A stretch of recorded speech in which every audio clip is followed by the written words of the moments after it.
Leaders, they try to manage chaos. Well, you know what? Today, we're going to break down the blueprint that turns overwhelm into opportunity. Coming up, mornings in the lab.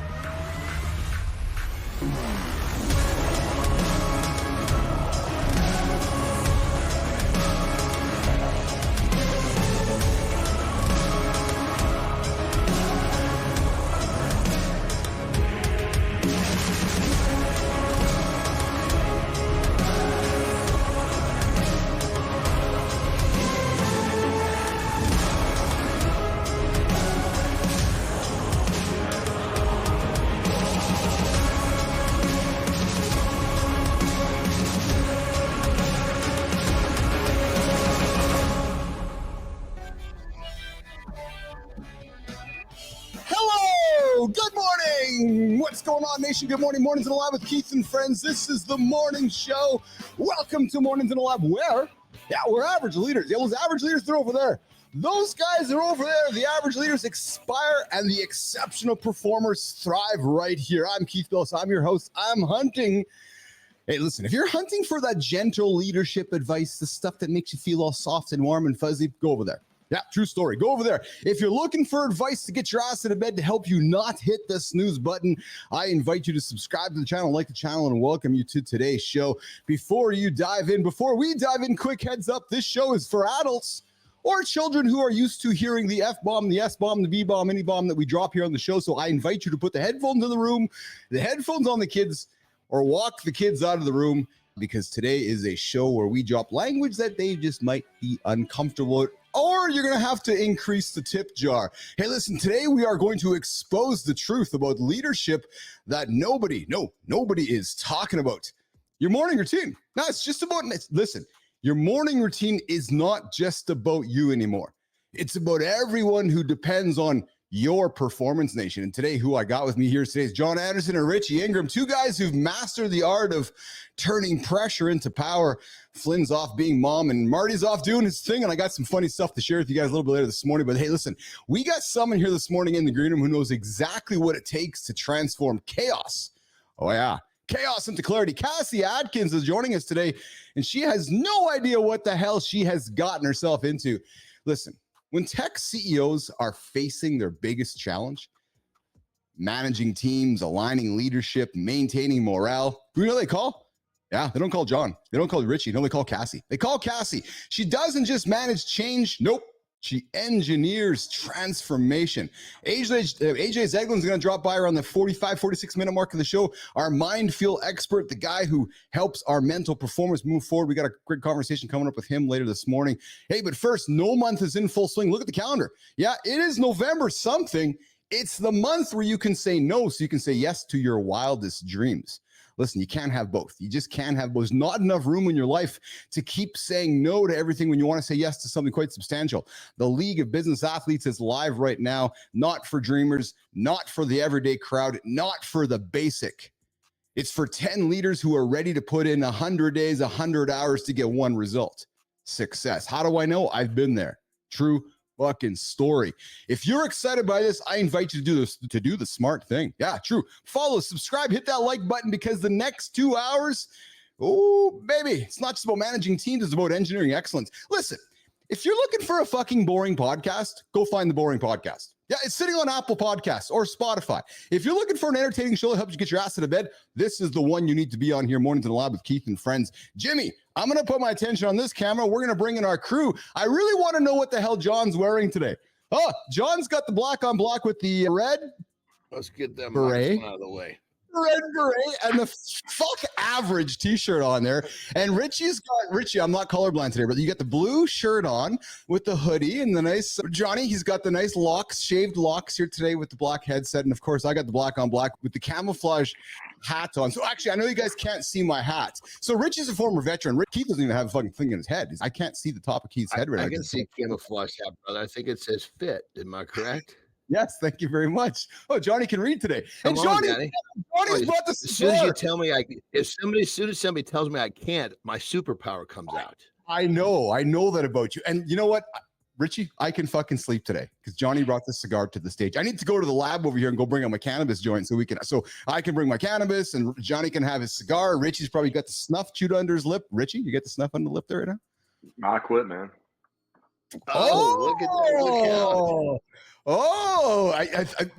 out. Johnny, we're 7 minutes into this thing. We already have a revelation. We have some vulnerability being thrown onto the table. Rich Ingram, do tell, you said I'm done. What happened? Man, so I'm in an intensity block right now, right, with my training. So I'm doing speed work. I'm doing a lot of lifting in the gym, and I'm still doing long run. Like I did a 3-hour run this morning. And so I just wasn't recovering as well as I thought that I would. As soon as something like that happens, because it's just a fun thing for me. But as soon as it starts affecting performance, fuck it, man, it's out. So you know what that is right there. That's him doing whatever he's got to do to get the job done. Yeah. You know, like yesterday, I whipped out my thing of beef because I was running a little late on my meals. I brought it to the show. I was eating it, and when I was up taking a piss, I was taking a few bites. And Christine was like, "You're crushing beef at 5 in the morning." Actually, I was crushing beef at 3 in the morning. I rolled over in the middle of the night and squeezed some water in my mouth. John's got like his bag of fucking beef at 2 o'clock in the morning. But what it comes down to is it's just this is no knock to Christina. This is just we're so programmed to what is normal. Normal is not doing what it takes. And Richie and I, if something's got to fucking be moved to get to the goal, well, it's not a question of it's done. Yeah. Thanks for including me in that conversation there, Johnny. Yeah, you and Richie get shit done that no others do, and I just hang out here and I'm the observer. Forgive it. I'm talking about on a physical level. Now, keep in mind, if we went on to, listen, brother, I haven't fucking sold a company for $50 million. Listen, you got my ass whooped on the business front. You crushed me on the business front. I can't wait. I can't wait to sell a company for $50 million. I'm working on it. There's shit going on behind the scenes, man. We might be getting closer every single day, Anderson. You never know. Hey, we got some good comments coming in. My shit is building, but I'm still giving you where the fuck you're in the king's chair of the finance of the show. Oh, Johnny, I love you, man. Good morning, Jack Dugan. Good to see you in the comments here this morning. Good morning, Venom fan. Good morning, Good Time. Good to have you here. And as well, we got God is good. Jesus loves you. Good to see you there as well in the comments. Hey, listen, I invite you to comment, subscribe, like the channel. We're the only morning show to get your ass out of bed. Built for men, help you guys be accountable and hit those big audacious goals. Hey, Johnny, Richie, so Flynn's not here as we know. Flynn's got some obligations today. She's working on stuff. But as we know, guys, she's working on being a parent, as we know. And she's one of those processes of being a parent is removing the soother from one of the kids' worlds. So what is the soother? What is it? Like the rub. Pacifier. Oh, you're talking literally a pacifier. Okay, because there's so many things that we soothe kids with. Christ. Soother could be a fucking iPad in today's world. This is true. So I know that her and Aaron have been working on moving the pacifier out of her son's life. So I got a text this morning. She was sending me some notes for the show. And I said, hey, never mind the show. How are you and Aaron doing? How's the little boy? Jimmy, let's roll this. She sent me a video. Guys, check this out.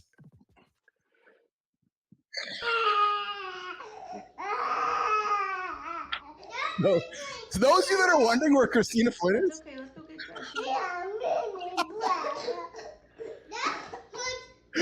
Okay, let's go get the good thing about a kid is that he'll eventually cry himself to sleep. You know what I mean? And what I used to I remember there was when I was trying to get my middle daughter to sleep by herself. Yeah, she'd get sick, and I'd bring her to bed with me, which was a huge mistake because then she wouldn't want to go to bed by herself. And I remember one time it was like, okay, I got to do it. And so I put her in bed. She just fucking went bananas, just like that. And so I stepped outside the door, closed the door, and I just sat outside the fucking door. I wasn't going to leave because I wanted to support her, but she was fucking crying. I was fucking crying. It was like we both cried ourselves to sleep that night because when it comes down, here's what parents don't understand. You put your kid in a fucking timeout, you're in timeout with them. Yeah. You don't just get to put them in fucking timeout and walk away. It's not that simple. But I went through it too because I was a thumb sucker. Yeah. I was a womb thumb sucker. So was my middle daughter. So what I did with that one is obviously she was old enough to talk. I let her go to the point where we could communicate about it. And she was getting to the point where, like in school, she'd just find herself put in at her desk. But she was taking heat, right? I said, okay, we're going to put a time on this. And if you don't get there, we're going to start putting some nasty shit on your tongue, so on your thumb. So when you put that in there, it tastes bad. So we ended up putting Tabasco on her thumb and all sorts of shit. They actually sell stuff now for that. They sell stuff where you can put it none on. None of that works because she would just wash it off. So we actually had to go to the orthodontist and put a fucking, I don't know what it's called, but it was like a spike. So she couldn't get it in there without hitting that spike. Oh man, damn, that's fucking hardcore. So to those you wondering, that's how deep that shit is. It's like you were ripping something out from their chests. So Johnny, I got to tell you, when I got the video, I was not only laughing with Flynn and Aaron. I then thought about my brother Richie, because I know Richie has some younger children than you and I, Johnny, and I'm thinking that Richie probably has just been exiting this phase over the last few years. I'm thinking, right? Like, how old are the kids, Rich? 6, 4, and 2. Yeah, so you have just been exiting, and I know not yesterday or last week, but over the last 5 years of your life, you have had to exit the scenario that Flynn is exiting, Richie. Yeah, we were fortunate with our first one when we took the Passy away.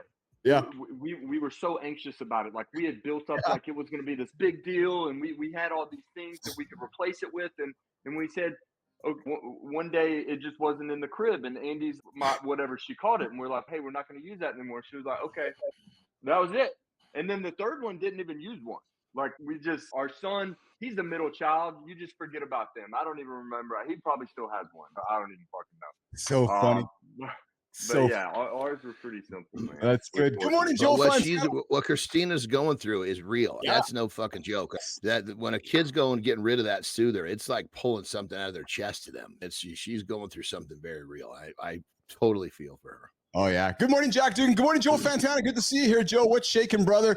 We're branch of the military to Rich Servin. Hey, Joey, we're going to get to that conversation with Rich in the second hour here and throughout the show, so I invite you to stick around and jack the YouTube minutes up, brother. And Johnny, quick question for you. Joe is asking you, what cigar are you smoking today, brother? This is actually I took the wrap. It's a acid, but I don't remember the color. I think it's actually a gold color. There you go, so Johnny. I take the label. I don't like to hold the label. I like to hold the actual tobacco. So when I take the label off before I get out here to the studio, so I just grab one of these bad boys, and it doesn't make a difference. No matter what I grab, it's going to be good. There you acid, go. Drew Estates, baby. There you go. Johnny smoking acid here this morning on Mornings in Alive with Keith and Friends. Listen, let's talk about the lie, Richie, Johnny, that most leaders, they tell themselves. I'll get organized when things get done. I'll do it tomorrow. I'll do it next week. I'm going to go delegate that later. I'm going to go hire that person tomorrow. No, here's the thing. Here's the truth. Things never slow down. Nope. Sorry. True story. End of story. Things will never slow down. Success doesn't wait for perfect conditions, wait for the sun to come out. No, leadership doesn't pause for better timing. Every morning you have a choice. Hit the snooze button or get up. Yep. You can let chaos control you, or you can let that chaos transform you into your competitive advantage. Listen, you heard Rich. The guys ran for 3 fucking hours this morning already. So if you're starting your day and you're wondering what you're going to do next, just hear what I said next. Oh, I'll tell you what I said before. He just ran for 3 hours. Yeah, so there's really no reason not to get going today. It's going to give you a competitive advantage to the guy that's not doing the 3 hours today. Most leaders, they start their day reactive. Me, I already got 30 kilometers on the bike this morning. Check emails, fight fires, play catch up, all that bullshit. But Johnny, elite performers, what do? They don't manage chaos. No, they transform it. They don't wait for clarity. No, they create it. They don't hope for alignment. No, they engineer it. As Johnny likes to say, business athletes do the shit that the basic people don't want to do. Yeah. When morning routine isn't just about productivity anymore, it's about everyone who depends on your performance. And I'm telling you, everyone, every decision you make, every minute you waste, every moment you hesitate, it compounds across your entire team. Yes, it does. Johnny, Richie, when a leader is stuck in chaos, give somebody an edge right now, both you guys, in 60 seconds or less. Johnny, first with you, man.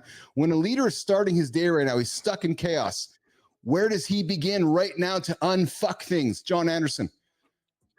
It's when you first off, when you're in that state, you got to realize that there's actually what they call the chaos period. And that chaos period is there. It's designed to help you restructure, because the chaos period is what actually allows you to shoot ahead. So what I'm going to do in that situation, I'm going to sit down and I'm going to write out the shit that's swirling through my brain that I can't slow down. I shouldn't say can't, that I'm having a hard time slowing down. And then I'm going to prioritize what needs to be done, because usually there's a bunch of shit in there that doesn't make a goddamn bit of difference. So pick out that one or two things and go get it, and all of this goes away.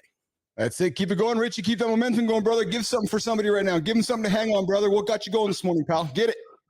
My biggest thing, are we talking about in the workplace? You're constantly putting out fires because there's a dude getting up right now and he's fucking wants to unfuck his day and he's looking at you for something to get his day going, Richie Rich. Dude, you got to schedule it. You got to sit down and you got to take the time. And this can be 1 to 2 minutes. Anything can fucking wait 1 minute. Even if you're putting out a fucking fire, if a house is burning down, something can wait for you to get a plan together and then fucking execute. Because if you don't have a plan, you're just in motion. And when you're just in motion without any fucking direction, you might as well just be sitting there doing nothing. Yes. So stop, think, get a plan together, and then execute. I love, and you heard Richie, man. You heard him. That poor in that poor bastard that's in this place right there this morning. What he needs to do is make sure it doesn't let this happen again tomorrow by planning his shit out tonight for tomorrow morning. That's right. That's right. Hey, Nation, we've created the show. There's no magic. No, we start here every single day, 8 o'clock Eastern time. We're going to be here tomorrow, 8 o'clock too. So if you've missed your mark this morning, you get a chance to do it again tomorrow. Jimmy, let's do it. The accountability check-in. Cassie Adkins is coming up in less than 60 seconds. Cassie, are you ready? Hey, the average leader. Yes, they spend 73% of their morning fighting fires. Just fucking putting fires out left and right everywhere. Next, I'm going to show you the framework that transforms chaos into competitive advantage. Listen, it's time to get real about your leadership. Pull up your calendar from yesterday. You heard Richie. You heard Johnny. Pull it up. I'm telling you. Count the fires you fought. Count the reactions that you had. Count the times you let the chaos win. I bet it happened often, especially this week in the United States. Now look at your team. Look at it. Look at your team. Are they following your vision, or are they inheriting your chaos? Because that's what they're going to do. They're going to inherit that chaos you bring to the table. Because here's what most leaders miss. Your morning chaos, no, it's not just affecting you. It's not just affecting your family. It's becoming your team standard. It's becoming your company's culture. Oh, baby, this one's going to hurt. It's becoming your leadership legacy. So listen, every time you start your day reactive, you let urgency beat importance. Every time you choose that chaos over clarity, you're not just failing yourself, man. You're not just failing yourself. You're programming mediocrity into your entire organization. All right, accountability check-in every day. 8:17 Eastern time, something to give you to think about, to get your ass out of bed. Don't hit the snooze button. Don't get your day 9 minutes behind. Jimmy, let's bring up our guest here. Let's bring in the gang here. And listen, we got somebody coming up here right now, Cassie Adkins. We're going to get into a CEO coach reveals how to transform team chaos into excellence.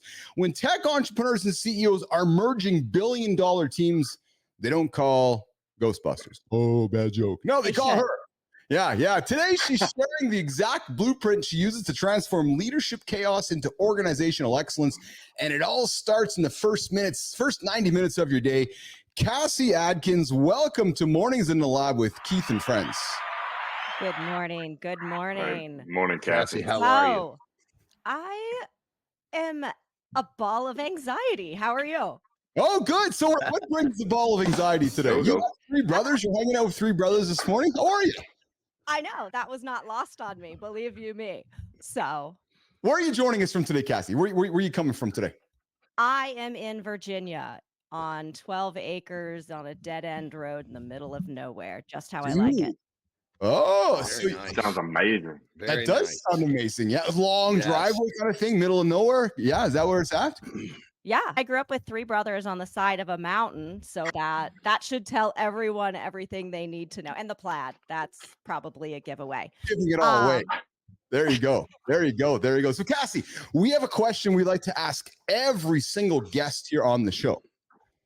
It's a pretty important question. Okay. And you ready for it? No, go for it. All right. What is Cassie Adkins' morning routine? Not the polished version, not the one you want the audience to hear. What's the real one? And even if there is no routine, Keith, Johnny, Richie, we all are like, we're curious here about what you do when that alarm goes off. Do you hit the snooze? Do you get your ass out of bed? Do you roll over? What do you do? I turn off the alarm. I check my phone. Oh, I see what. So I'm an early to bed human. Okay? Good. So Good. it's not uncommon to wake up to text messages that I got through my do not disturb mode. I check to see what's going on. I may or may not check LinkedIn. Yes. And then I get my ass out of bed. I go wake up the kids, get the dogs out, feed them. If I beat my husband out of bed, I make his coffee. Otherwise, I do the dishes from the night before because I am not that human that can't sleep if there's dishes in the sink. So there almost always are. Yeah. Worst case scenario, I put the dry dishes away. Keep the circus of kids. I give them time checks. How many kids? How many? 2 girls, 11 and 13. Prayers. Nice. Welcome. I got girls too. Girls too. Keep them on check. They know, okay, guys, it's 6:15. They know what they should be doing it by those certain increments. By 6:30, now that it's daylight savings, I am out letting the ducks out, the chickens out, and the turkeys. Oh, you got a farm. They're my babies. Yeah. That sounds like paradise. Are you a hunter? So no, I went hunting. Funny story. It's sad. I went hunting when I was like 8. My dad took me because I have a killer shot. And so let's not waste this. So I get all the camo. I put the big orange hat on. I looked a little bit like Johnny with the big oversized hat. I'm going out. I'm ready. It's 15 degrees out. I get my gun. We're sitting in the little blind, freezing my ass off. I can't feel my fingers. And the biggest doe I've ever seen in my entire life is right in front of me. So I put my gun up. I'm so excited. I swear to you, it was like the movies, guys. Okay. She looks right at me with the crosshairs on her forehead. I let go of my breath. I put my gun down and I looked at my dad. Oh, couldn't do it. So he pulls his gun up, right? Because he's like, I'm not letting this thing go. I gave him whatever look it was that I gave him. He let out his breath, put the gun down, and said, let's go home. There you go. Wow, that's quite a hunting story. He knew I didn't shoot it. So from then on, I was banned from ever going hunting. But I helped. Next time, he's not going to feed you for 3 days. He's going to make you go hungry. I know. And then next thing, you're going to look at the deer a whole different way. I don't even like venison. I only like venison jerky. But I had to help butcher and do all the things after that. But I was never invited hunting again. I'm not really sure why. But I don't hunt for that reason. Although I killed a raccoon that ate my chickens. Does that count? Oh, that sounds like an interesting story. But Cassie, you work with tech entrepreneurs and you work with CEOs when you're not hunting raccoons and so forth, when you're not doing your stuff on the farm, you're working with entrepreneurs and CEOs during one of their most challenging moments. Yes. Merging teams and cultures. And I have been there, sold my company, and I know what it's like to do part of it. I heard for about $5, you didn't make much on that deal. A couple dollars. Yeah, exactly. Yeah. And then I went to just keep stacking the zeros onto that 5. Yeah. And then I went through divorce and I started taking the zeros off the 5. But hey, that's just how life works. Cassie, break down the first move. When you step into a situation with competing priorities, I've been there. Misaligned leaders, misaligned values, mounting pressure. Cassie Adkins, what's the day one strategy when you sit down with those teams? You air it out. You say the elephant in the room, right? You can't address what you don't speak on. So if my priority is to make $1 million in exit, that's a low number. But if my goal is money and exiting, and the other person's goal is to scale and all of these other things, let's say that, because then we can work with that. Then we can find a compromise in the middle, or we can address those things. But if you're just, I hate people that hide things or are afraid to say what is their truth. So I force it out of people. I put everyone on the spot and it's like, what do you want?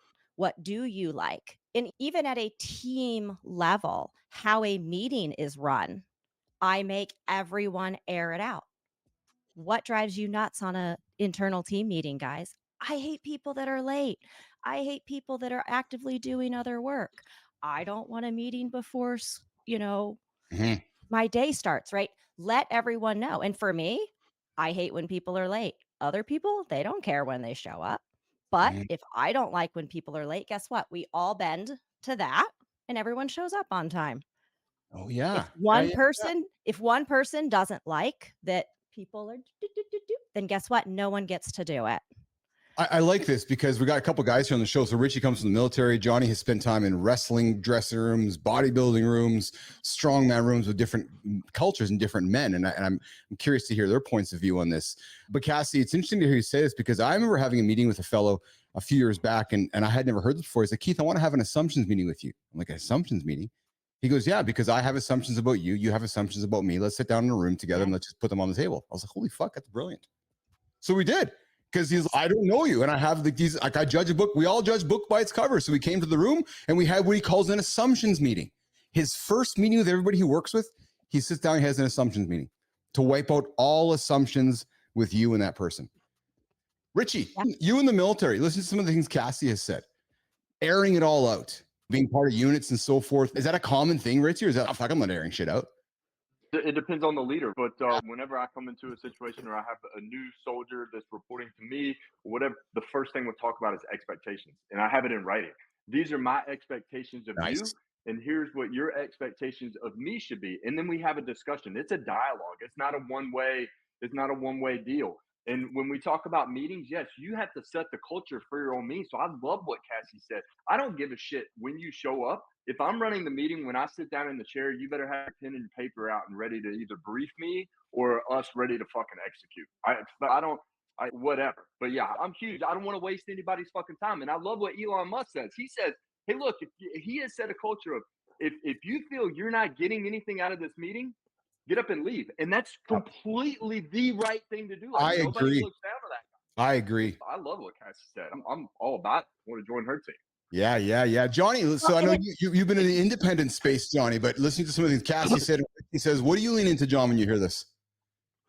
In the shit that I've done at the highest level of strongman, bodybuilder, and wrestling, to get there, you had to be pretty fucking honest. Because and so we all come to that space where it's, especially if, say in strength, if we're in a team competition, we all know what our strengths and weaknesses are. And as a team, we want to put the best person forward for each event. And so it's just my Achilles heel is my grip. My hand strength was my weakest part. So if it had something to do with, there was a competition. I was the captain of the Pan American team. And of course, so I was kind of, they looked to me to make decisions because I had been competing at the highest level, the longest out of the group. And there were plenty of times where I would not put myself first because I knew that one of my teammates could do a better job. And without that honesty, we were just a hair away from winning the Team World Championship. And had we not been honest with ourselves and each other, we wouldn't have performed at the highest level. And so honesty is those things where, I guess to put it simply, if you want to make it to the top, you got to get fucking real honest real quick. Period. End story. Cassie, you heard Richie here. You heard Johnny. Close this segment for us with a couple of closing comments from yourself, Cassie Adkins. So what comes to mind for me is that it's not a one and done. You don't set expectations, exchange them, have that dialogue, and then never speak about it again. You don't share assumptions and then never speak about it again. You continue to have that dialogue. You continue to speak the elephant in the room. You continue to speak up and say, hey, that meeting wasn't helpful to me. Hey, why are we doing this? Checking in with your team. Hey, how does everyone feel about this? Is this a waste of your time? Is this helpful? Hey, how did you like when I did X, Y, and Z? How should we do this better? It's an engaging conversation that should never end. If you think you did it once and you're good, this is not the whole I told you I loved you once and I'll let you know if it changes situation, gentlemen. Okay? This is an ongoing discussion. And that's what I'll leave you with. I love it. Hey, you're hanging out with Keith, John, and Richie and Cassie here, Mornings Alive with Keith and Friends. And hey, this time we usually have, it's called the See Marty Fit Tip, but Marty's off rock and roll with some old folks, Johnny. Richie out there in Virginia. So I am going to do the league segment. So Richie, we're going to walk off Cassie, Richie, and Johnny for a minute. I got a little bite here I'm going to drop for you guys.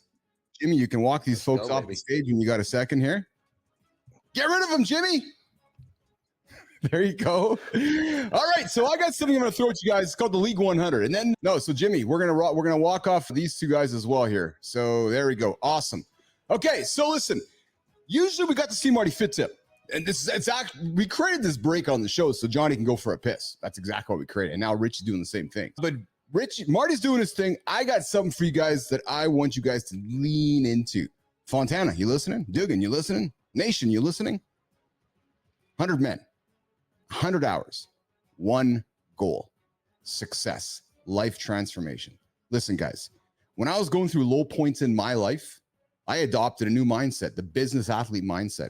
I took 100 days and I changed my life. I went and climbed a mountain, helped myself through divorce, helped clean my head up. I broke it into 10 blocks of 10 days. And I gave myself one day within those 10 to fail, to invite rest, to invite recovery. And I took those 10 blocks and I knocked them off. 10 block, 10 block, 10 block. 100 days later, I was down 40 pounds, mentally stronger, emotionally stronger, more resilient, more fit. I had a new outlook on life and I crushed life. Last week, we announced the League of Business Athletes, the League 100, a program for you men, 10 men, one brotherhood, 100 days. Not everybody qualifies. Looking for your credit card, but we're looking for your attitude.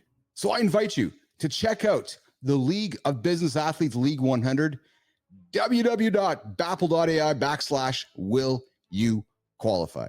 Jimmy, that's my segment. There we go. We got Richie and John back in the lab here. And of course, we have Cassie joining us here as well. Cassie Adkins, all the way from, did you say Virginia, Cassie? Is that where you're at? I did. Yes, Cassie joining us from Virginia here. So listen, we're going to continue a deep dive segment here. Felix, there's your sound cut for our next segment here. We're going to get into the science of engineering high performance teams. And most leadership training fails for one reason. They focus on managing chaos instead of transforming it. I'm going to tell you, Richie, Johnny, in my experience, a lot of the folks I work with, we have a habit as humans to always react. Man, if you're reacting, you've already lost. You got to find a way to be proactive. Today, you're going to learn the science behind systems that turn struggling teams into high-performing powerhouses. Cassie, let's start with something tactical. When you step into a merger situation, you're going into one today. Let's pretend you are. What's the first sign that tells you a leadership team is stuck in chaos? And then what patterns expose the problem before it explodes? Cassie Adkins.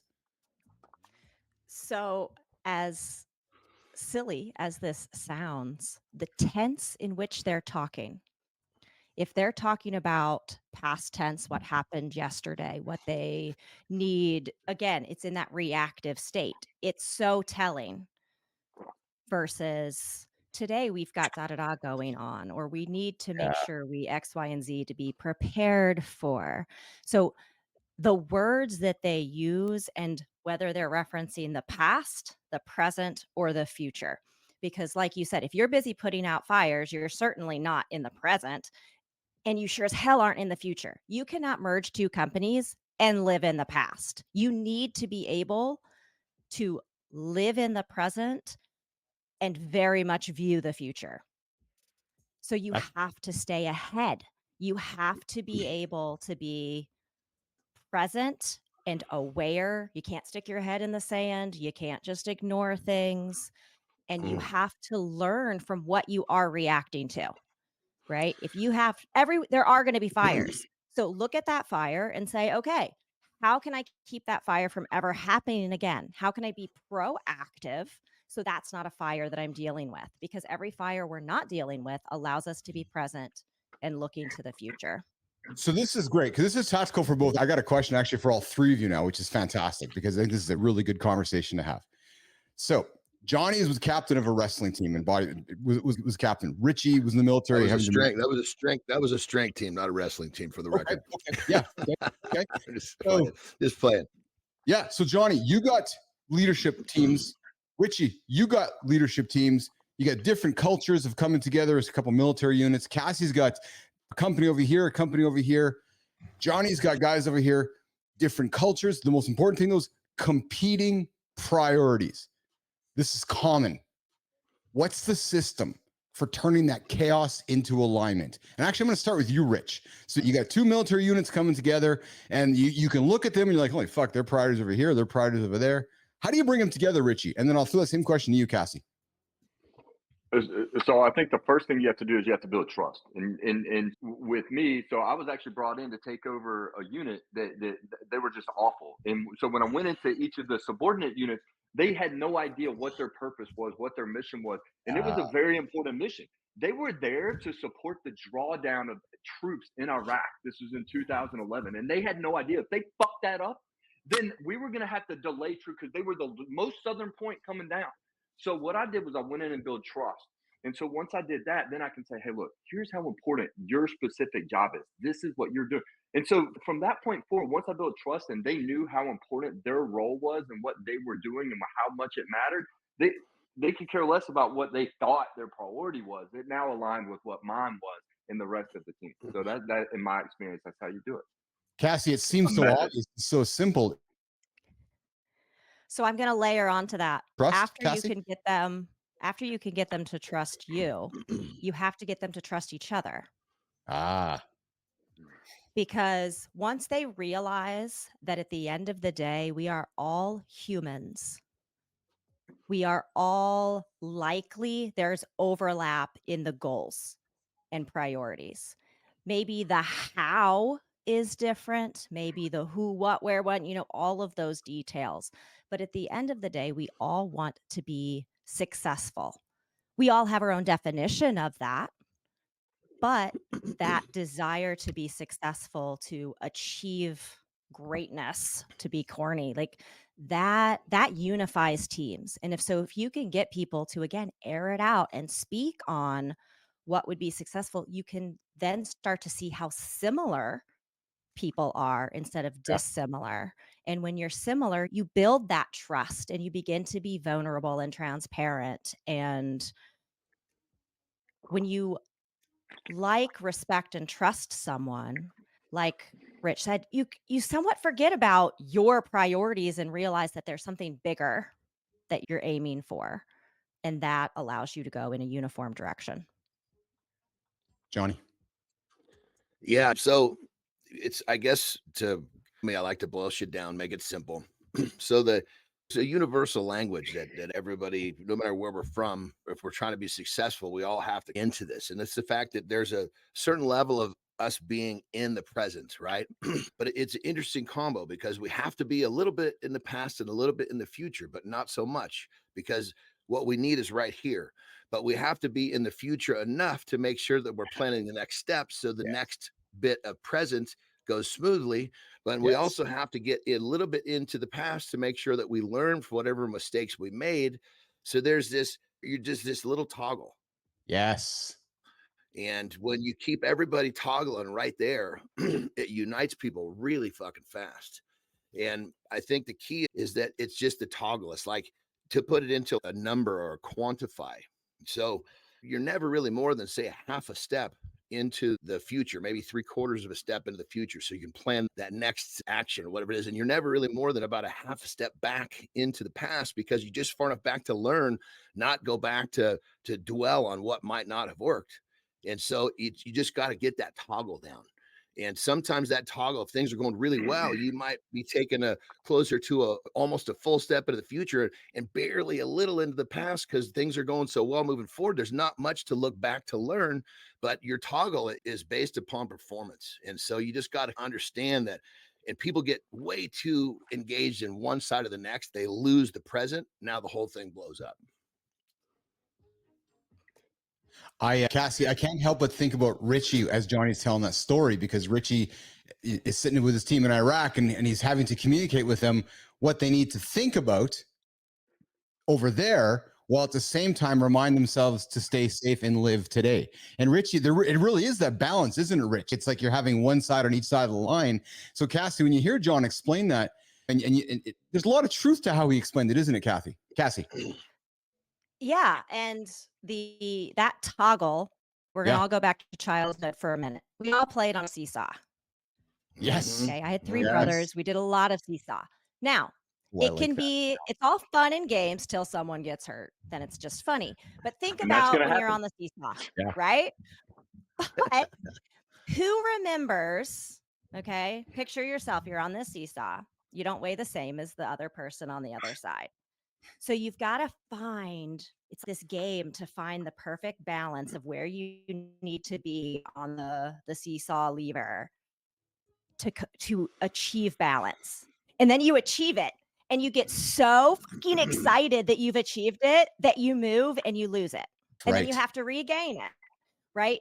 But every time that you move, because movement happens, you work to counter it. And if your brother is a jerk and decides to move back, you've got to react and counterbalance that mistake or that action to create balance.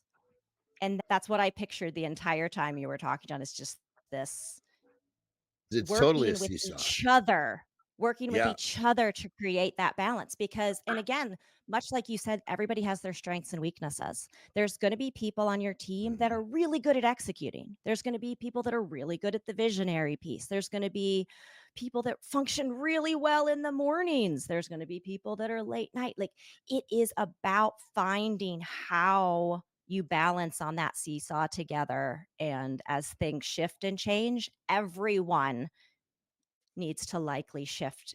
Because if you're in La La Land and you don't shift when everyone else shifts, as a team, as a unit, you're not balanced anymore. That's it. You are hanging out with Rich, Johnny, Keith, and Cassie Adkins here, Mornings Alive with Keith and Friends. And at this time here, Cassie, we start moving into the lifestyle segment. So, Cassie, are you able to stick around for more of the show, or do you got to rock and roll out of here today? No, I'm totally here. All right, so Cassie's going to stick around with us, which is going to be a lot of fun. So I'm not going to say goodbye to Cassie yet. So what we're going to do here is we're going to do this. Yep. So Cassie, at this point in the show, I get off the stage, Rich gets off stage, you're going to get off the stage, and we're going to invite the strong man, Johnny Anderson, up on stage. And John's going to leave something for you, me, Richie, and Business Athlete Nation to wrap their head around before we welcome AJ Zeglin into the lab. He's a mental performance coach, mind fuel guy. He's going to hang out with us for 15 minutes, all right? Johnny, get after it, brother. Let's do it, Jimmy. Come on, baby. All right. Here's the question you got to ask yourself. Excuse me. Let me clear my throat. You got to ask yourself this question. Would you choose you? Now, what am I talking about there? We're talking about a relationship. Do you have the habits that brings the stability in your emotion, in your spiritual health, in your regular physical health, in your finances? Or do you have the habits that actually takes your life in a direction where maybe if you were choosing a mate, you wouldn't choose you? So ask yourself a question. Would you choose you? Because unfortunately, most people would choose a mate better than themselves. That being said, it's time to start taking your self-improvement very seriously. It's not just about working out. It's not just about eating right.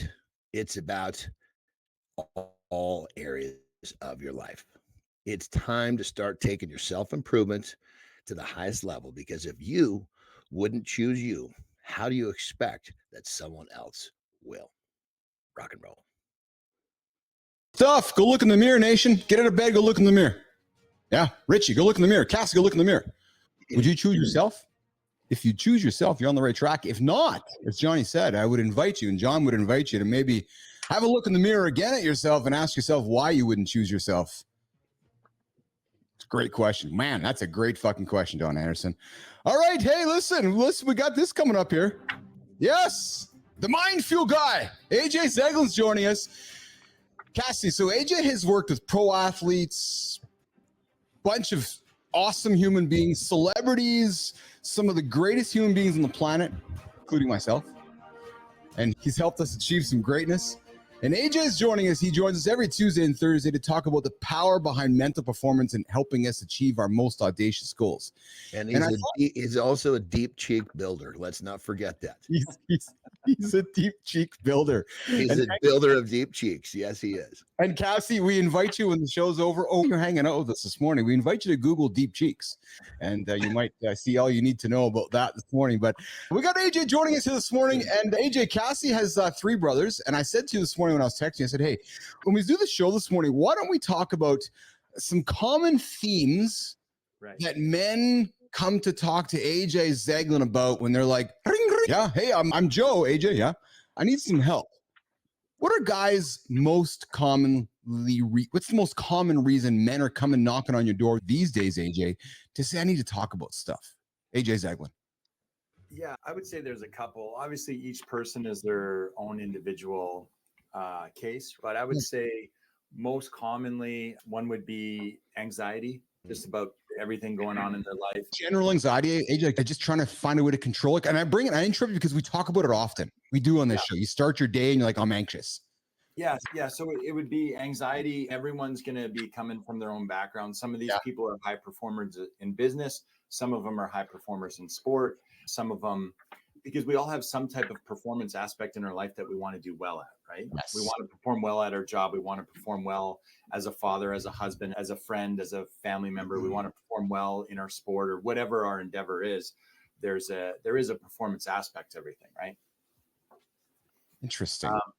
So I'd say the anxiety, dealing with anxiety and how to regulate that. And then I would say another big one is with their relationships. That's usually a huge one, right? Because it's a huge part of our lives.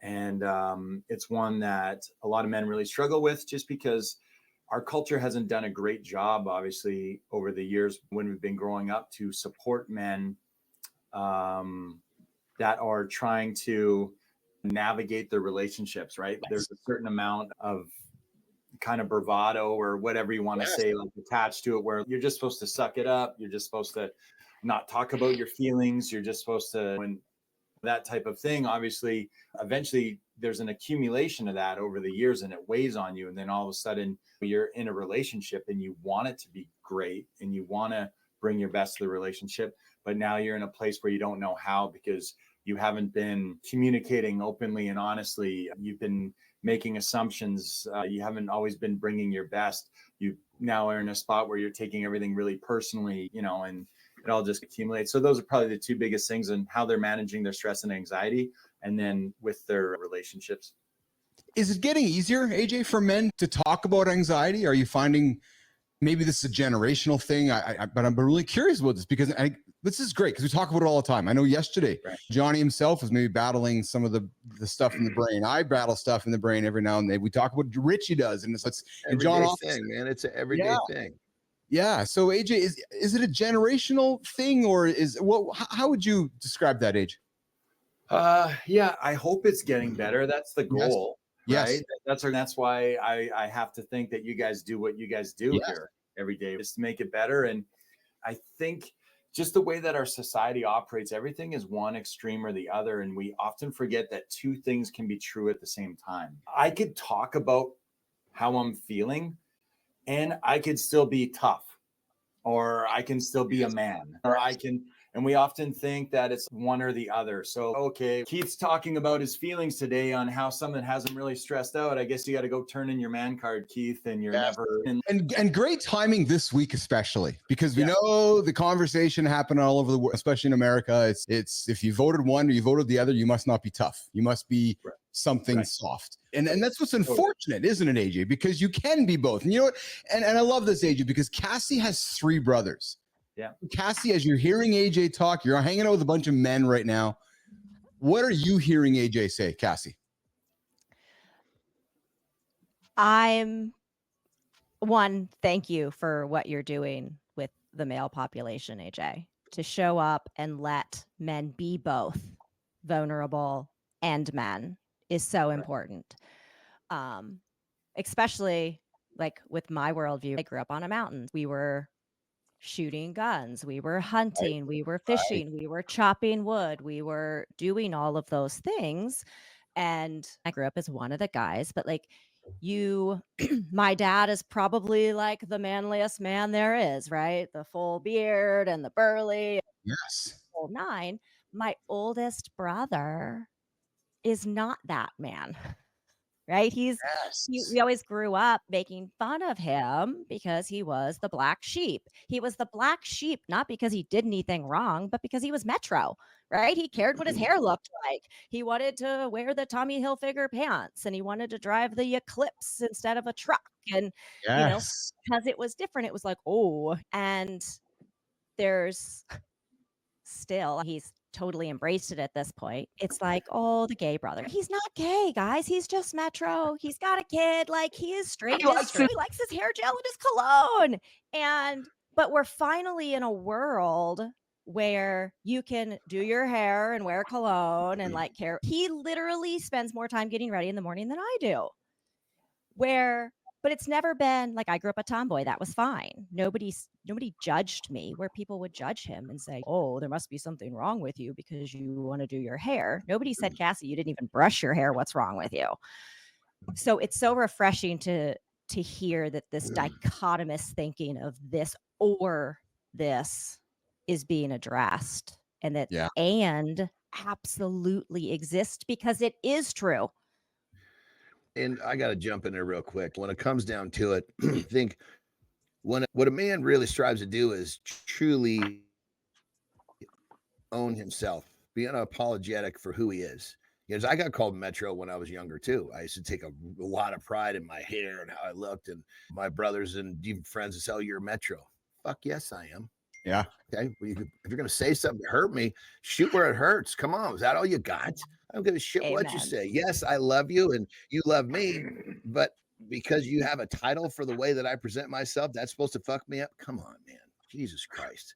Because I had realized this is who I am and I'm good with who I am. I'm going to go deeper into who I am. When a man does this, so much of this shit we're talking about, it's like a fart in the wind. It just disappears. Yeah. Go ahead, Richie. No, I was just going to say real quick, in the military, in the early years when I was in, there was a stigma associated with men getting mental health. And now over the years, we even thought, hey, you're not going to be able to get into those special units that you want if you go to mental health. Like, that's a black dot.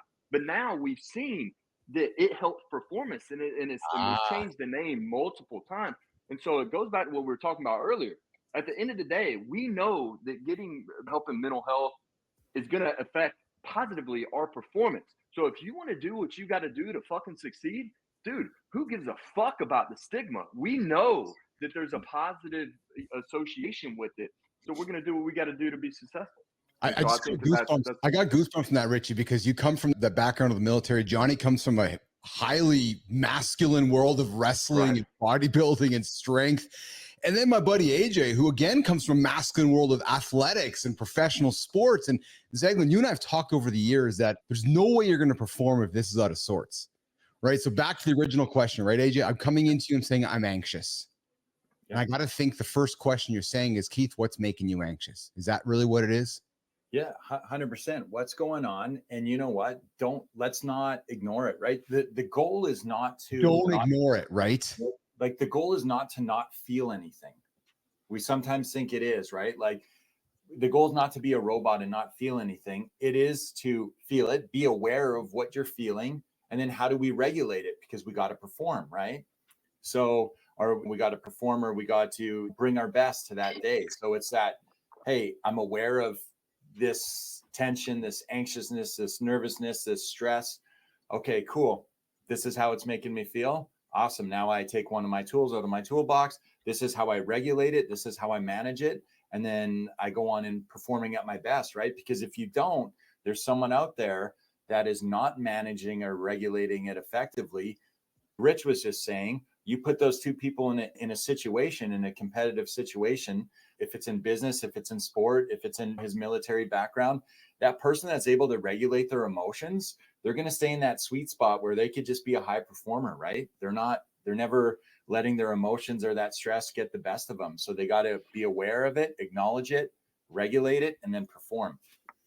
AJ, does it still surprise you that in 2024 people might still come to you and think that you're just hooey-fooey? Or are we past that? People recognize, like Richie said, we know mental performance affects physical performance. Is that still a thing, AJ, or you got guys coming up to you going, yeah, you know what, you do, but here's the thing. Like, the important thing is that if people are coming with that, one, it's like they probably they're looking for permission to believe in it. They're looking for permission to acknowledge that it is something that can make a difference, that it is important. And like, I work in a fairly female dominated field when I work in my mental health field, right? There's not a lot of guys and there's not a lot of younger men in the field. So I have a lot of guys walk in my office sometimes and they see you and they're like, oh, you look a little younger. Looks like you hit the gym. You're covered in tattoos. And all of a sudden they're like, okay, I'm in here with the dude here. Like, I can, and I'll just validate why they're there. And I'm like, yeah, man, I get it. You think this is a waste of time, or you think that this is made up, or you think that this makes you soft, and I just validate why they're there. And then all of a sudden they just sink in and there's a comfort level and they see a part of themselves in you, that you're also a male, and then all of a sudden there's like a connection made, and the majority of the time, 5 minutes later, you're deep into a conversation and you can see that they've now started the process. Yeah. We are hanging out with AJ Zeglin, mental performance expert here on the Mind Fuel segment of Mornings in the Lab with Keith and Friends. We're just going to wrap up this segment. We started off with a question to AJ, which was, what do most men coming into his office asking the question about? And as AJ said, often it's, I'm feeling anxious. I don't know how to, I'm going to put a word in your mouth, AJ, but I'm stuck. I just don't know how I'm feeling. Yeah. Give somebody in 60 seconds or less, they're thinking it right now. They're starting their day. They're battling this feeling they can't put their finger on. What would you tell that person right now, AJ? Yeah. Say something. When it's just stuck in our own mind, it's in a part of our brain. We can't do anything with it. And then those negative thoughts and emotions, they just build and build. It's a slow accumulation to the point it becomes overwhelming. As soon as we physically speak it, just say it, get it out in some capacity to anyone.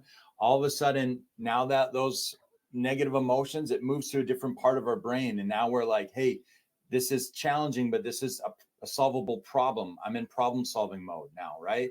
So just say something and then get moving, right? We got that great saying that action absorbs anxiety, right? So when we get moving, now all our neurotransmitters, the endorphins, the dopamine, the serotonin, the norepinephrine, all these neurotransmitters get dumped into our system because we've taken action.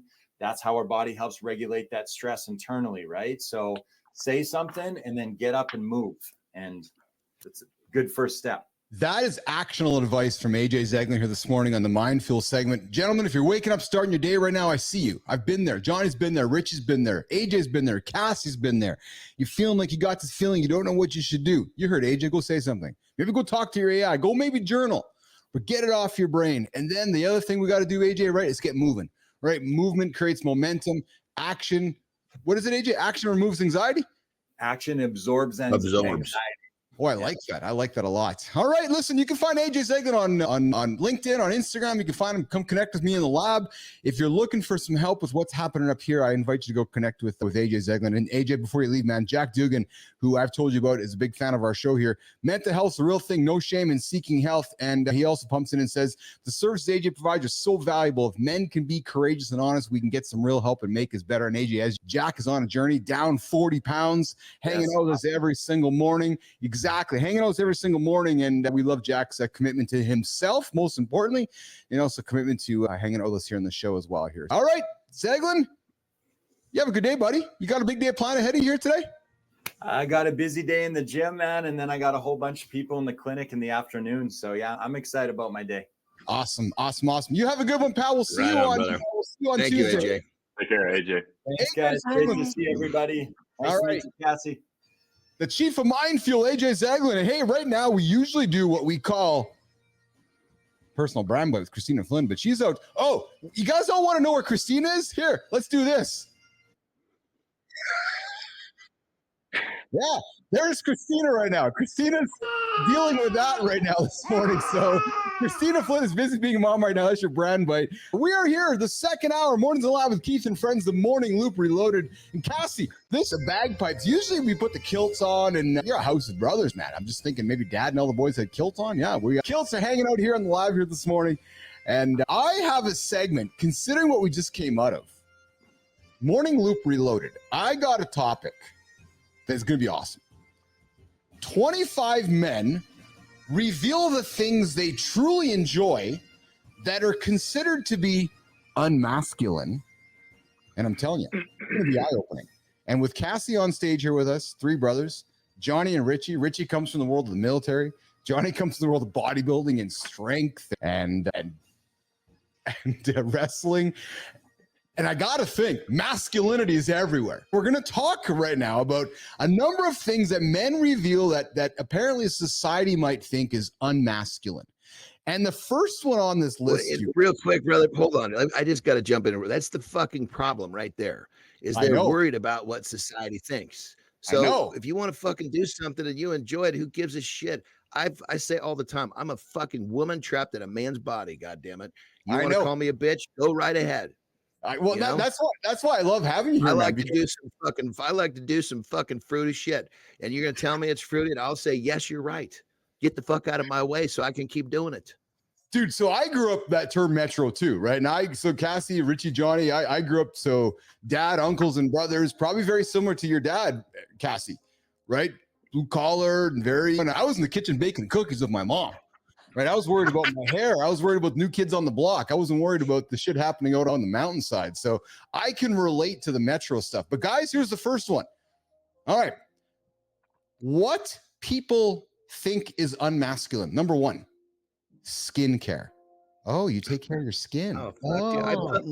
I've put lotion on my fucking skin when I get out of the shower since I've been fucking like 10 years old.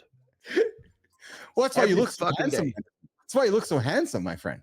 But it feels good. Okay. Rubbing that shit all over myself. Here's the next one, because as I was the visual, John. Yeah. Here's the next one. Even better. It has to be done just right. You don't really dry yourself off, you blot, because you want just enough moisture left on the skin so the lotion traps it in. This is how we do this shit. And it has to be a good lotion. It can't be that nasty fucking lotion that feels like you just got done fucking sweating. It's got to be that lotion that soaks in. There's a method to this madness for sure. And you want to call me a bitch? Please do. Not saying you guys. Skincare advice with John Anderson, Richie Rich. All right, number 2 of activities that men do that are considered not manly. Richie, crocheting and knitting.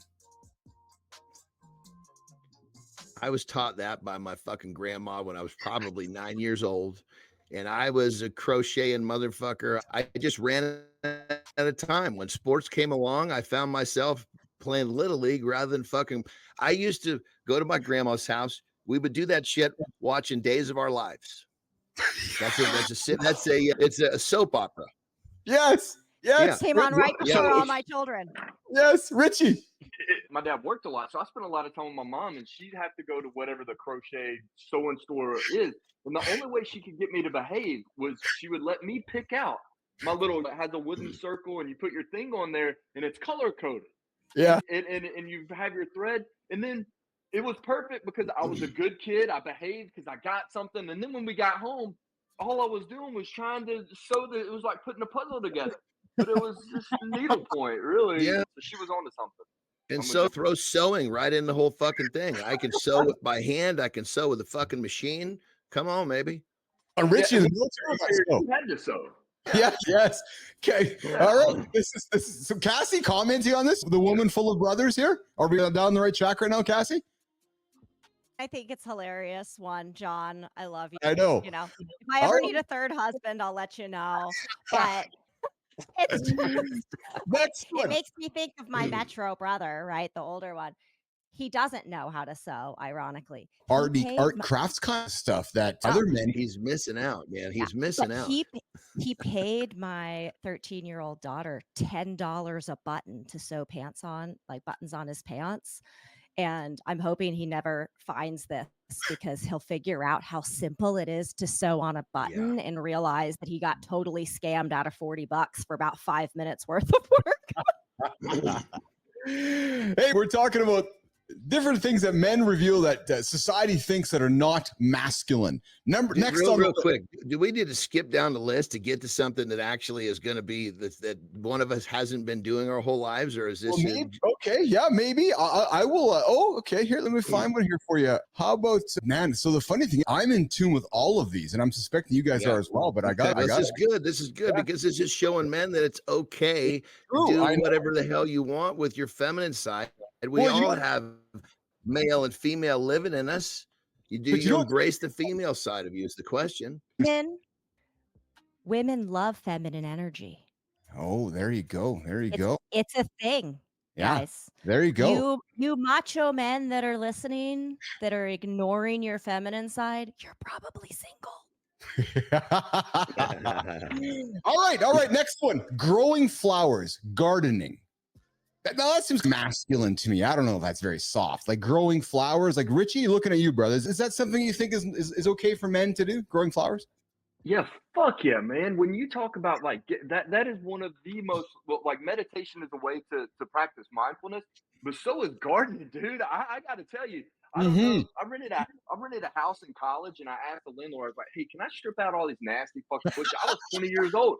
I stripped out every one of those fucking bushes, and we didn't have Google back then. I don't know how. I think I bought something at Lowe's to tell me how to put newspaper down. And dude, I was. It was fun, man. Like it was a good time, and then you're proud of it. Hey, get off my flowers, and you're like, my wife and I just got done planting some bougainvilleas on our house in Mexico. Bougainvilleas. I don't know what the fuck that is, but it's fun. You and me know you exactly, Richie. All right, the next growing your own vegetables. That's another thing because now you get to reap what you sow, right? Like it's fruitful. Yes. No All right. The next one on our list is fun because because Nation's getting a chance to get to know Richie, Johnny, and Keith here a little bit. Cassie, here's one for us. Men who braid hair are not masculine. You tell that to all the girl dads that are making videos and showing their sweet, soft, feminine side by braiding their daughter's hair. And then fast forward in 20 years when they have the best relationship with their daughters that anyone has ever seen in their entire life. And tell me, I braided plenty of heads. I can honestly say I never got that fucking good. I couldn't make it tight, but I could get it done. Well, I'm sure Richie might have a problem braiding hair because he's got the one arm, but I'm sure that I bet he could figure out how to do it. I was just gonna say, Johnny, I know that if somebody's gonna figure it out, it's gonna be Rich Ingram who's gonna be braiding his kid's hair. I like what Duggan said. I'm with Duggan on the pedicures. I saw you highlighted. Oh, yeah. You and me both, my friend. I'm there with you as well. All right. Hey, this one we talk about often on this show. Pedicures all the time. Yes. Oh, fuck. I love pedicures, man. I can sit there and fall asleep. Keith, a good foot massage. I'm realizing something. Yeah. All of the things on your list except for gardening are things you don't do. Things that you don't do? Pretty sure I know how to sew. But yeah, you guys are making me feel very masculine. What's your husband's name? Devin. Yeah. Oh, so Devin's doing all these things instead, Nation. That's good. That's good. All right. Next one on the list. And so this one we know, but I'm glad this one comes up here because this one here is as much maybe rooted in maybe too much of the past. But this is an obvious one because we know we support this on the show. And I'll just state it right now. Men who don't cry and don't express emotion, you guys got it all wrong. I just really can't say more than that. I know that Johnny expresses emotion in crying and love because we do it together. I know Richie does as well. I know Marty does. So men, you heard AJ. If you're feeling anxious and you're questioning your emotions today, let it out. Let it out. Here's the thing. There's a good and there's a cry from a positive and a negative emotion. And a positive cry, a happy cry is fucking magical. Yeah. I can't tell you how many times that I had a happy cry with my kids, and it was just like, it's just like this pouring of emotion that's coming out. And but you keep in mind, you have to understand, like my kids clearly understand the difference between the two, because so many people, they think cry is bad. No, there's good and there's bad. in terms of the emotion or what's it attached to. So I think that someone that doesn't understand the difference, A, and B, someone who hasn't actually experienced a happy cry is missing out. Richie, thoughts on this, brother? Yeah, I mean, we talk about it all the time. I don't like force a cry or anything, but dude, But it's ready to come out. It's coming. Have you ever seen some of those? They're like disabled sports and the children, and ESPN will do like these specials on these kids. Yes. And like they put all the music behind. Yes. I fucking can't help it, man. Yes. I get teary eyed, and I don't give a shit. I don't care because it's not like I can help it. I'm not like trying to hold anything back. So, man, I'm with John. John always says, man, you just got to be honest. I'm not trying to hold anything back for society or our culture or whatever the fuck it is. We just are, man. Like that's it. Richie, and that's why you're here, man. As I've gotten to know you and got to know, that's why. That's why you guys are here, because you guys were all drinking the same Kool-Aid, and that's why we're building this show. All right, next one, cocktails. Guys, go have a cocktail. Actually, go have a mocktail. Keep the alcohol. Go have a mocktail, but it's okay. Go have a mocktail. Go have something that is going to make you feel good. Hey, next one, cuddling and subtle acts of love. Gentlemen, if you're going to cuddle with your partner or your wife or show some subtle acts of love, that's awesome. I know John and I talk about it all the time. I know, brother. Go ahead, pal. I'm telling you, listen, for all of you out there, your wife, your girlfriend, whoever it is, maybe even your mom, if she's having a rough day, a rough situation, don't say a fucking word. Just literally, even better, I'm going to tell a story. This is perfect. So my wife and I, it was my middle daughter's graduation, and she put on this fucking amazing graduation party. And there was, anyway, it's over, and we're basically walking to our car because we're going to go to another graduation party. That's what you do.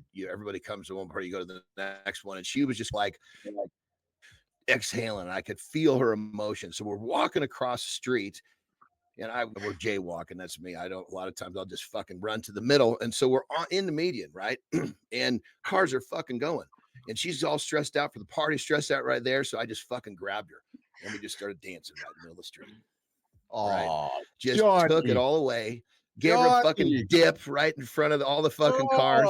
And the best part is one of my daughters saw it and filmed it. It was fucking beautiful. I mean, I wasn't doing it for the effect of getting caught on camera, but what it did was it took all of her, whatever it was, and just melted it away, because we got lost in that moment. And it was just this random, what's the word I'm looking for? When you do something sporadically, it's just this boom, and it just changed everything. I even make videos about this. Just give her a little dance. It's true. In the kitchen, in the garage, in the middle of the street, wherever. Just spontaneous. That's the word. Just spontaneously give her a dance. And I would invite you guys to follow John Anderson on Instagram to get that kind of advice, man. He's always dropping nuggets, him and Terry. And the great thing is, Richie and Cassie, you see a video from John, and you're like, oh, yeah, okay. And I bring it up, not I'm just calling John on purpose because I hang out with Johnny here, but if you see a video from somebody who's doing something with their wife or their partner, take something from that. I take it from John all the time. Yeah, okay, I'll do that. We are talking things that men truly enjoy that are often considered to be unmasculine on Mornings in the Lab with Keith and friends, hanging out with myself, John Anderson, Richie Ingram, and Cassie Adkins this morning. Christina Flynn is hanging out with her little child right now who does not have the soother pacifier. I'll flip a video on in a few moments to show you guys what she is up to.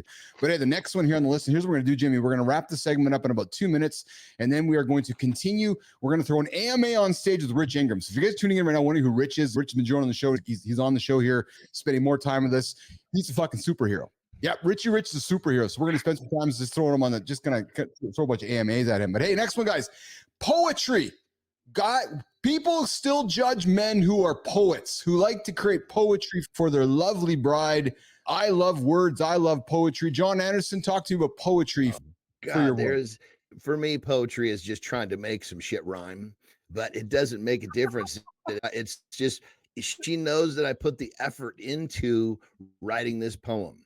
And when it comes down to it, it's the thought that counts in that right there. So does my poetry suck? I'm sure it does. But it's not about, is it good? It's about the thought. It's about the intention. It's about the love that you're trying to convey to the person that you're writing the poetry for. Yes. And I also think that the poetry is the one piece of literature that you see a blend of art and math. because to me, to make because poetry is like putting a puzzle together. So you have yes, it is. You have to have, and depending on what kind of style of poetry you're looking at, it is mathematically you're like, okay, how do these pieces put together? But then artistically, how do I put these pieces together? So I think poetry is amazing. It really is. Yeah, I would agree. My poetry, I would say, jumps around. I don't have the skill to keep it all in one vein if it's going to rhyme. I don't either. That's why we have AI now. There you go. There you go. So for the mom, for the female, for the wife on the show, Cassie, is Devin dropping poetry for you? Is that making Cassie feel pretty good when Devin gets behind the pencil or the pen? Give us your POV on poetry from wife's standpoint. As someone that's never received it, I'm sure it's got to be fantastic, right? I'm thinking about how much I love a sweet. So my husband works in a secret lab because of security, whatever stuff. So he has to email versus text. And I'll get like a cute email that says, hey, just stopping by, saying hi, thinking about you. Hope you're having a good day. Doesn't rhyme, not poetry, still love it. So those little things go a long way, man. Absolutely. Just to know that he's thinking about you. Richie, you get out of here, brother. I see your note. Yeah. So listen, next thing. 30 seconds. Yeah, Richie's stepping in for a quick one. Okay, next one, guys, on the list here before we continue with Richie with a little bit of AMA here. But Johnny, Cassie, long, relaxing baths. Men who have long, relaxing baths apparently are judged by society as being too soft and feminine. Johnny, I got to think, brother, you love to sit back in your tub and just soak the cheeks. When my wife and I first got together, when we were obviously where she had her own house, I had mine, she had this big tub. And when I would come back from the road, we would basically she would get it ready. She would basically have a bunch of candles in there and make a big sudsy tub. And we would just sit in there and just chill 100%. In our current house, we don't have that was a big tub, but now we're basically hot tubbers, which is a different variation. But I am so not afraid of getting in a big sudsy tub with my lady. Goodness gracious, not only relax, but a lot of other fun shit can happen in that environment. So come on, fellas. Exactly. Go jump in the tub with your partner. Cassie, is Devin a tubber? Does Devin like to go sit in a tub? Every single night of his life. Oh, there we go. There you go, Devin. I don't take baths. If it were up to me, I could have a house full of showers, but the big tub is 100% for him. And can I share a really touching story? Please. So when I was a manager at a startup, we did catharsis hour once a month. So we would get together, someone would run this hour and have some sort of activity, something. One of my reports had said, hey, I want to run it. So we get on and he says, okay, now everybody, it's a team of mostly women and a couple of guys. And they said, okay, we're all going to take the next hour to go do something relaxing. And then we're going to come back the last 5 minutes and share what that was. You have to promise to do something relaxing, right? You can't work or whatever. So we all get off, we come back, and my colleague David spent that 50 minutes taking a bubble bath. And David. Every single female on this group, there's 15 of us, right? So there's like a dozen. We were all like, why didn't we think of this? Da, da, da. And it was just so freaking refreshing to have this guy be like, yeah, I spent the last 15 minutes taking that. What's up? And I'm like, thank you. So thank you, David. So men, bubble baths are accepted. Go jump in the bath, man. And as Johnny said, go invite your partner. Richie, are you a bath person?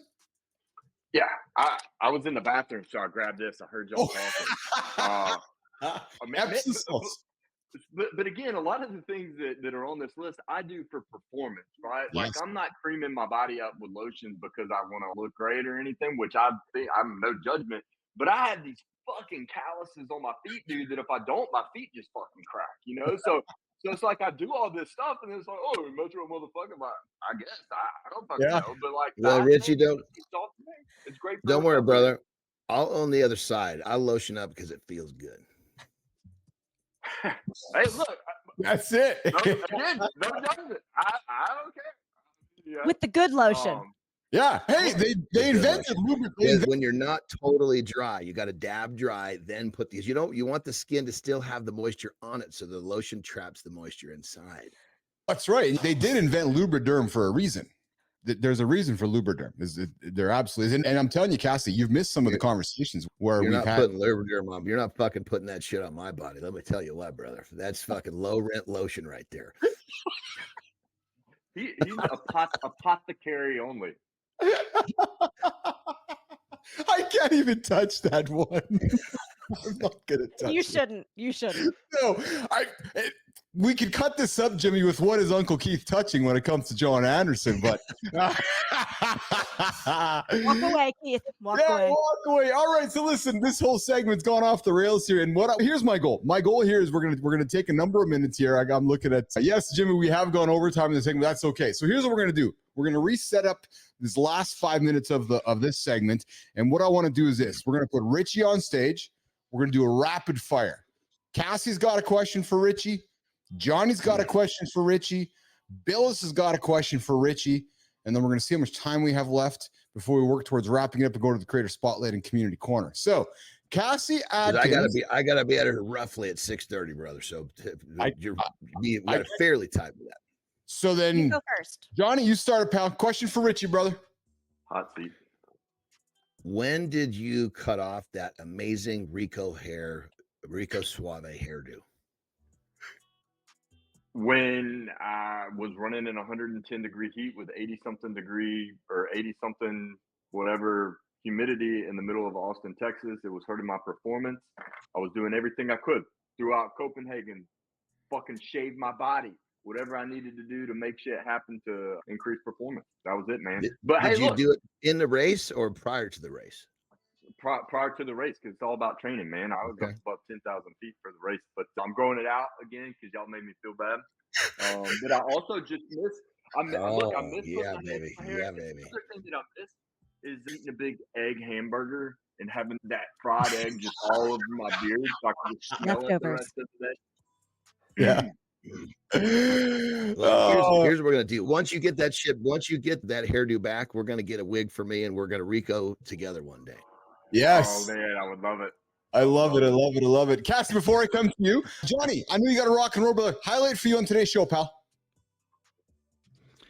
Goodness, it was a great show. Our shows are just so good. I honestly, I really like this segment where we were breaking down what males are afraid to do because of what society or other people think. And when it comes down to it, I mean, I think we raced down a list and we were partaking in all that shit. So for you guys listening, if you're afraid to do something, don't be limited by.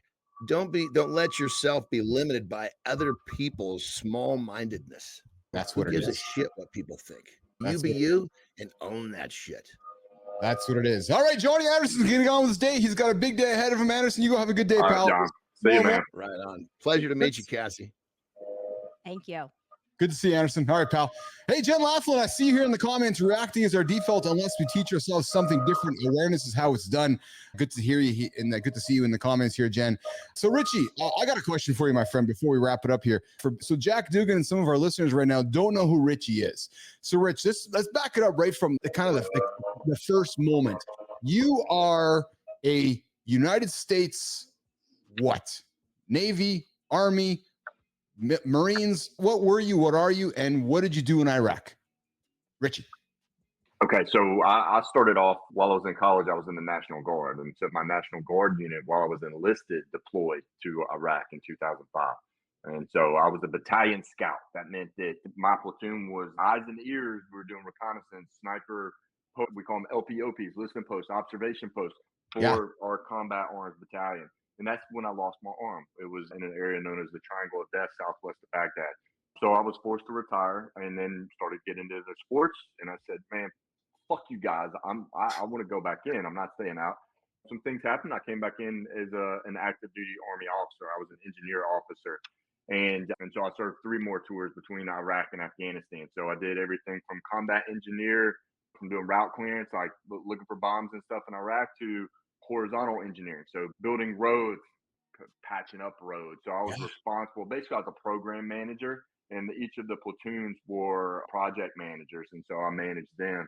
And then in my last deployment, man, you name it, I was fucking doing it with the Afghans. I lived with the Afghans, man, and I loved it. They would come find me out on an operation, and they called me commander, which like touched my heart.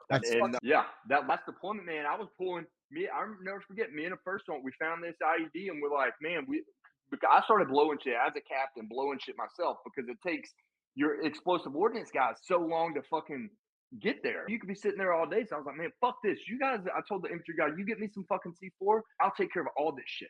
And I just started blowing shit fucking left and right. Me and this person would come up with an idea. He was like, yeah, it's a fucking ID. So I just put my hook down like it's a fucking, we would both die.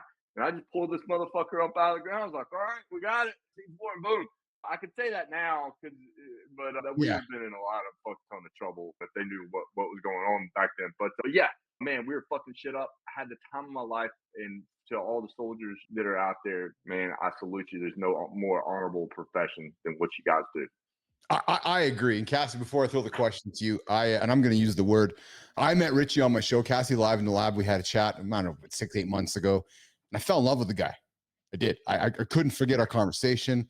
I couldn't forget the things he talked about. I couldn't forget his story, and it stuck with me. So as I was starting the show, Cassie, I'm like, okay, I got to get that guy.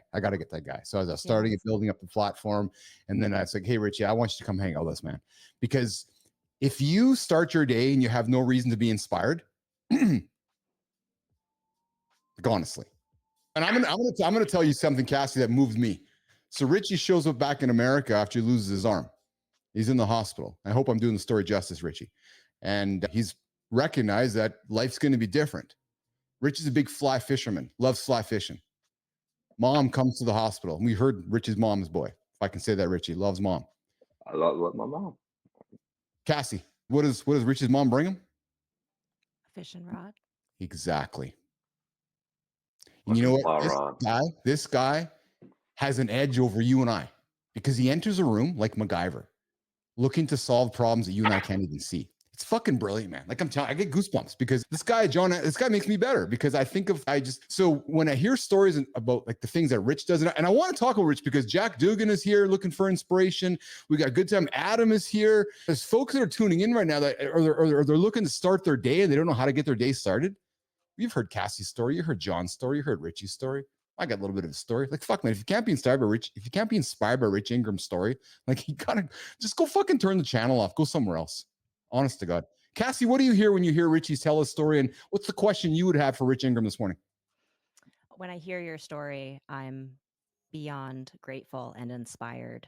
Yeah. My question for you, which I've struggled to compose, I think it really comes down to a very simple question that is likely not easily answered. But how did war change you? Oh, good question. So I don't think that's difficult for me. So my heroes, I've read books, Rangers in Korea, Rangers in Vietnam. Just I don't know how many books I read, and those were always my heroes. I go back to thinking of D-Day, guys that are charging fucking beaches, being shot at under direct fire. The Rangers that scaled cliffs on Point de Hoc, being fucking shot at under direct fire. I'm getting chills thinking about those motherfuckers, and I wanted to be that. I wanted to go and fight like that. Those guys, I put on a pedestal, and every time that I deployed, I was chasing that. I was trying to, and whether it was a test for me or it's just that I knew that was an honorable thing like that. That I didn't know what else to do other than, hey, I can go do this. I know that I'll be good at this, so I went chasing fucking war. And so for me, the PTSD and the post-traumatic, it wasn't from seeing too much shit. It was for not getting enough of it. Like I look back and I say, I didn't do enough. I didn't get into enough fights. I wanted fucking more. And that has been a struggle for me, not the other way around. It's been a struggle for me that I didn't do enough, that I and to this day, I still think there's a story that is in Rangers. I think it's Rangers in Korea because back then the battalions, the regiment wasn't set up the same. And so they had a couple companies were on trains going to fight. And so they were mixed in on this train with regular infantry guys. And all of a sudden, at one stop, they heard the war was over. And and guys started crying. Regular infantry guys the difference was the regular infantry guys were crying because they got to go back home. The Rangers were crying because they didn't get to go fight. They didn't get to go help their brothers that were going charging fucking hills under direct fire. And this is in fucking Korea. As soon as we passed that parallel, Chinese were coming down like ants. Like we had just got over an anthill. And they continued to push forward because it was all about the guy left and right of them. And that's why they did it. And I get teared up thinking about that because I wanted that. And that's why I think when I got the orders to deploy as a college kid, I was the happiest motherfucker you've ever seen. You've never seen a happier college kid. Because I signed up to go to fucking war, not to get a bonus, not for fucking retirement, to go to fucking war because that's what you do to represent your country. And it's loyalty. And I'll get off that soapbox. I know I get passionate about it, but that's how war changed me. Richie, thank you for that. And I'm looking for a strong word here. I'm going to implore you never to not have that passion. Please. Like that passion, man, please always bring it because that's what's most important. And Cassie, I got to tell you something. Rich Ingram, Mark Boer, and Joseph Malone, 3 gentlemen that I've had the pleasure of having on my shows and getting to know over the last whatever year or so, all warriors, all from the United States military, all said the same thing to me. Mark got injured with Shaken Mark, and Richie, he got injured, and he confessed to me, he's like, Keith, I'm fucking sad and angry that I couldn't go back to war to fight. I wanted to go and fight. I wanted to go and stand up for my country. And then I have Joseph Malone with Shaken Joe, another fucking warrior, big fan of Joe. Richie, his buddy who was struggling with life is, I'm going to the military. And he's like, you can't go by yourself, man. I'm going with you. So when I see Adam here in the comments saying crazily willingly going to no man's land and the adrenaline junkie knows and you put your balls on the line, Richie, like I got nothing but respect for that. And Cassie, great question, right? Because I don't know how it works, but when I hear the passion coming out of Richie's voice, I just know that I have to stand next to that kind of passion. I'll stand behind that passion because that's the kind of leadership that I want to be around. You know what I'm saying, Cassie? Yes.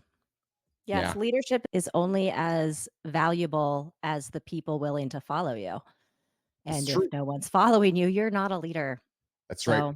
That's right. That's right. Hey, you're hanging out with Keith, Cassie, and Rich Ingram here. Mornings in the Lab with Keith and friends. We're wrapping up the show here. We're going to get to the community corner segment. We're going to take the next 5 minutes here to celebrate somebody. Rich, you got to rock and roll, or can you hang out? Or do you got to stay? You got to roll? I got to rock and roll, man. Gotta all right, brother. Work. You get after it. Richie, good to have you here, pal. Cassie, you got to rock and roll Cassie, as well. I'm good. Okay, cool. Cass can hang out with me. Richie's going to take off, brother. We'll see you tomorrow morning. Okay, pal? All right. Take care, brother. All right, so Rich is out of here. Cassie Adkins is hanging. Hey, we called it Keith and Friends for a reason because people are coming and going and just dropping into the lab and having good times. Cassie, are you having fun so far? It's been a good show so far? I'm having a blast. And it's so funny because when AJ said that action absorbs anxiety, if you remember, I started this show saying that I was a ball of anxiety. Yes. And through the action, I have no more anxiety. Just putting the reps in. And I know when I told you to come, when we invited you to the show, this is unlike anything I'm suspecting you've experienced before. Yes. And it's the best because of it.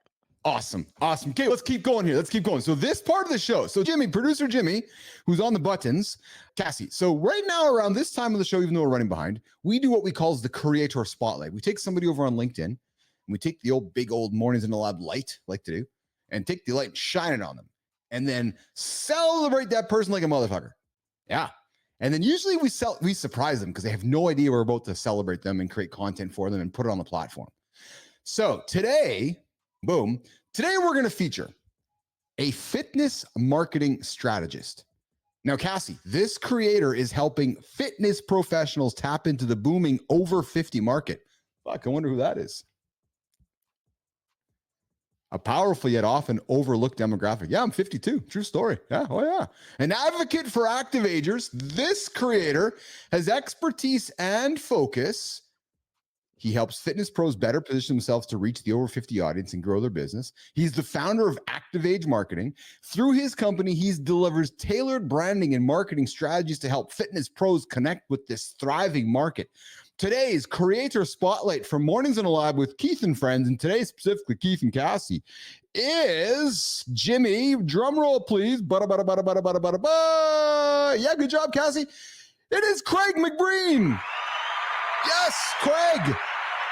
Woo, baby. All right. So listen, nation, why are we celebrating Craig Breen here today? Listen, Craig brings the business athlete energy. Craig approaches fitness marketing with precise precision and focus, helping professionals align their branding with the needs of the over 50 demo.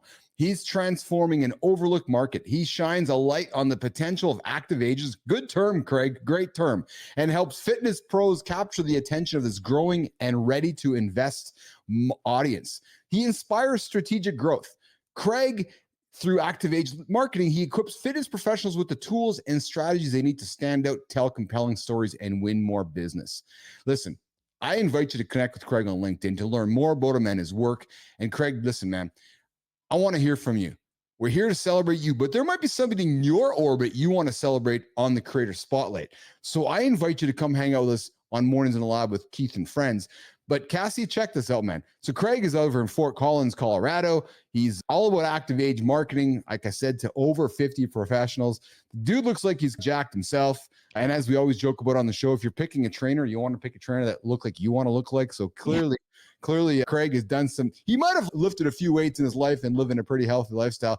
And if Craig is over 50, he doesn't look like he's over 30 here. So Craig, whatever you do, man, keep it up, brother. So Craig McBreen is today's Creator Spotlight for Mornings in the Lab with Keith and friends. I invite you to check out his content. He's got great content in the feed. And as I said, if you're an active ager, somebody who's over 50, Craig is the guy you want to hang out with. And Craig, would love to have you here in the lab to celebrate you and celebrate somebody who's in your orbit for Mornings in the Lab with Keith and friends. All right, so there you go, Cassie. There's our segment with Creator Spotlight. And hey, you guys are all wondering where Christina Flynn is this morning. Here she is. Yeah, true story. Yeah. Yeah, Christina's busy parenting right now. So I sent her a text morning saying, hey, do you mind if I show that video? She's like, oh yeah, it's fucking hilarious. I said, oh yeah, we've done it already twice. Now it's 3 times. We're putting Christina's little boy on the screen here this morning. But all right, so we're gonna wrap it up, Jimmy. We're gonna wrap up the segment. Cassie, let's close off with you. What do you got going on for today? What's going on today in your world? Oh, doing a couple of networking calls. I love to chat with people, build relationships. So that's the highlight of my Thursdays. Nice. Oh, of your Thursdays, is that like a scheduled kind of thing for you? Is Thursdays a networking day for Cassie? Yeah, I try to save those days so that I can just have a productive but fun day. And nice. Yeah. Nice. And what do you do? If you're not intentional about it and you don't schedule it, right, it doesn't happen. So instead of trying to fit it into everywhere else, I leave it dedicated. Awesome. And then last question for you. What do you do from a business athlete perspective? What do you hit the gym, or you use yoga, or do you run? Do you lift? What do you do to take care of Cassie Adkins to start your day? I take care of my ducks, chickens, and turkeys. That's it. I have to walk all the way to them and back. That's my morning. I'll tell you, on Monday, we had a good friend, Daniel Intronella, on the show on Monday, and he's a farmer. And he was joking about the exact same thing. I lift the feed, I walk the wheelbarrow, I do this, and this is my gym before I do this. So I can appreciate that, Cassie Adkins. All right, nation, listen, it's time for us to say goodbye here, Jimmy. We're going to walk and roll out of here. We're going to get on with the day. I got a busy day ahead of me as well. We got post-production, got a bunch of meetings to do and so forth. But I got to tell you, Cassie, I've had a lot of fun with you. I hope you'll come back and hang out with me again. You'll have me? Will you come back? I will. Yeah, we'll get you back here on the show. We'll have some more conversation and comments and get a good old time. And you won't have any nerves next time because you've been here before. Huh? This is true. This is true. So this is how it's going to work. We're going to cut a bunch of content up for you. You're going to put it into your inbox and you can share it with the network. And we're going to see you in the feeds and we'll stay in touch. Okay. All right. Thank you so much, Keith and friends. All right, nation, you guys have a good one. And listen, the League of Business Athletes, League 100, 100 days, 10 men, one awesome result. Come hang out with us. Mornings in the Lab, Keith and friends, 8 o'clock Eastern time. Cassie, have a good one. Jimmy, let's get out of here. See you guys.